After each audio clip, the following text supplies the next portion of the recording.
बिस्मिल्लाहिर्रहमानिर्रहीम। हर किस्म की तारीफ़ उस अल्लाह के लिए जिसने हमें पैदा किया, और हर किस्म का दरूद और सलाम आप सल्लल्लाहु अलैहि वसल्लम की ज़ात के लिए है जो हम तक अल्लाह ताला का पैगाम लेकर आए।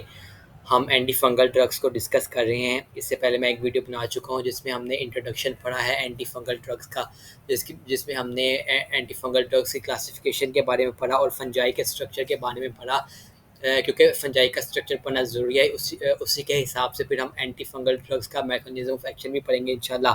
आज सिर्फ हम फंगल इन्फेक्शंस का ओवरव्यू करेंगे कि different types of fungal infections कैसे होते हैं, उनका कौन कौन से कॉजेटिव एजेंट हो सकते हैं, और वो दिखने में मोस्ट प्रोबेबली वो कैसे होते हैं, और वो किन एरियाज़ में प्रेजेंट होते हैं, उनकी क्लासिफिकेशन एरिया की बेस पे उनकी क्लासिफिकेशन क्या इम्यूनो कॉम्प्रोमाइज्ड पेशेंट के अंदर कौन से फंगल इन्फेक्शन होते हैं उसके बारे में हम इंशाल्लाह आज पढ़ेंगे।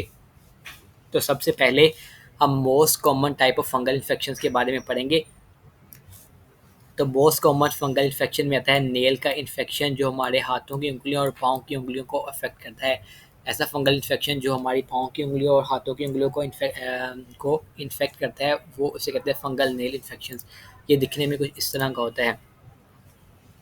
उसके बाद वेजाइनल कैंडिडियासिस की फंगल इन्फेक्शन है, जो कैंडिडा यीस्ट की वजह से होता है और ये वजाइना को अफेक्ट करता है। इसी तरह ये भी कैंडिडा तो थ्रश है, ये भी कैंडिडा यीस्ट की वजह से होता है, लेकिन ये माउथ, हमारे थ्रोट को और हमारे एसोफेगस को इन्फेक्ट करता है, और ये दिखने में कुछ इस तरह का होता है, इस तरह का। उसके बाद जो हमारी अगला फंगल इन्फेक्शन है वो रिंगवर्म का इन्फेक्शन है। ये सर्कुलर रैश की शक्ल का होता है। ये भी कॉमन फंगल स्किन इन्फेक्शन है जो सर्कुलर रैश की तरह का दिखता है, और ये दिखने में कुछ इस तरह का होता है। उसके बाद फंगल इन्फेक्शन एरिया की बेस पे कौन कौन से होते हैं, एक है ब्लास्टोमाइकोसिस। ये ब्लास्टोमाइकोसिस यूनाइटेड स्टेट के अंदर और कनाडा के अंदर मोस्टली प्रेजेंट होता है, ऐसे एरियाज में जहाँ पर जो सोइल है वो मॉइस्ट होती है, और ये ब्लास्टोमाइसिस फंगस की वजह से होता है। उसके बाद है क्रिप्टोकोकस गैटी इन्फेक्शन।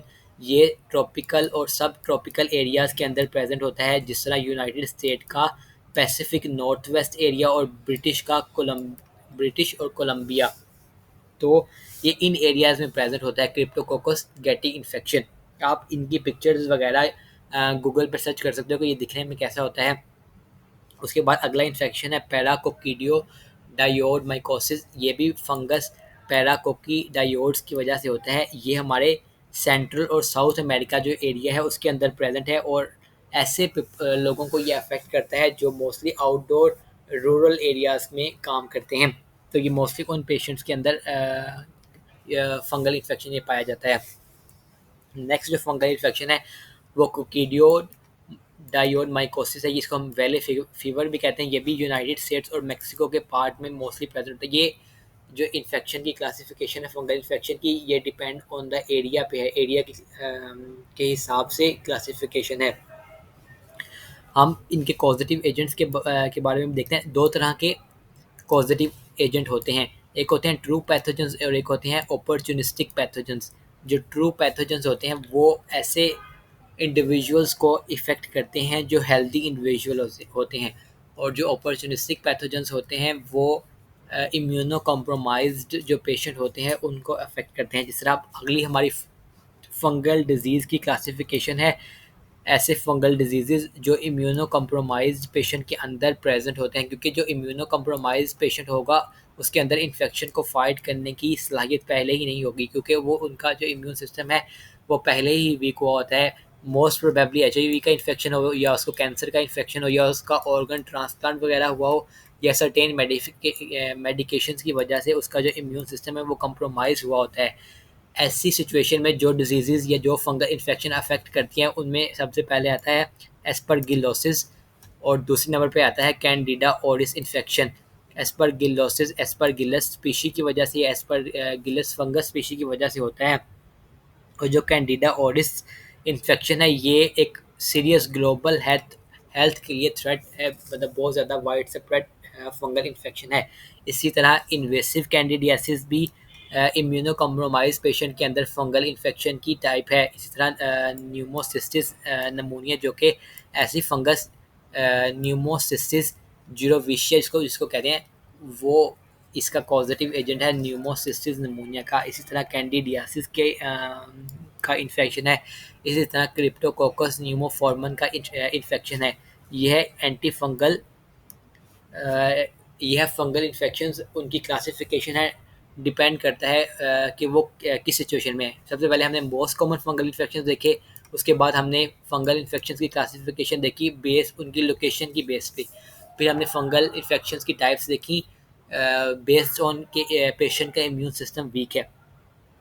हमने बस फंगल इन्फेक्शन का जनरल ओवरव्यू देखना है कि किस तरह का फंगल इन्फेक्शन होता है, या कौन कौन से टाइप्स हैं, या कौन कौन से फंगल इन्फेक्शन है। हमारा main focus anti fungal drugs के ऊपर ही होगा इंशाल्लाह। इसके बाद हम इंशाल्लाह मैकेनिज्म ऑफ एक्शन पढ़ेंगे एंटी फंगल ड्रग्स के। तो अब मैं आपको ट्रू पैथोजेंस और अपॉर्चुनिस्टिक पैथोजेंस मैंने आपको पहले बताया, उसका टाइप्स बता देता हूँ, या कौन कौन से जो हमारे कॉजेटिव एजेंट हैं वो अपॉर्चुनिस्टिक पैथोजेंस के अंदर आते हैं, और कौन कौन से जो हमारे कॉजेटिव एजेंट हैं वो ट्रू पैथोजेंस के अंदर आते हैं। तो ये लिस्ट आप देख रहे हो, ये है ट्रू पैथोजेंस की कॉजेटिव एजेंट, और ये है अपॉर्चुनिस्टिक पैथोजेंस के कॉजेटिव एजेंट। अब ट्रू पैथोजेंस के अंदर तीन सब कैटेगरीज हैं। एक क्यूटेनियस इन्फेक्टिव एजेंट, वो ऐसे इन्फेक्टिव एजेंट जो सिर्फ स्किन की टॉपिकल सरफेस है उसको इन्फेक्ट करते हैं, तो उनको कहते हैं क्यूटेनियस इन्फेक्टिव एजेंट। सब क्यूटेनियस है और सिस्टेमिक है। इन तीनों को मैंने पहली वीडियो में डिटेल से डिस्कस कर दिया। अगर आप इसको डिटेल में समझना है तो आप वो वाली वीडियो देख सकते हो। तो ये था आज का लेक्चर। उम्मीद है आपको समझ आ गई होगी कि कौन कौन से फंगल इन्फेक्शन हैं मोस्टली जो प्रेजेंट है। आपने इसको डिटेल में याद नहीं करना, बस आपने जहन में याद रखना है कि कौन कौन से फंगल इन्फेक्शन होते हैं और वो किस पॉजिटिव एजेंट की वजह से होते हैं और वो दिखने में कैसे होते हैं, ताकि हम जब इनके एंटी फंगल ड्रग्स के वगैरह के बारे में पढ़ें तो आपको पता हो कि फंगल इन्फेक्शन कौन कौन से होते हैं। इंशाल्लाह अगली वीडियो में मुलाकात होती है, तब तक के लिए अल्लाह हाफिज़।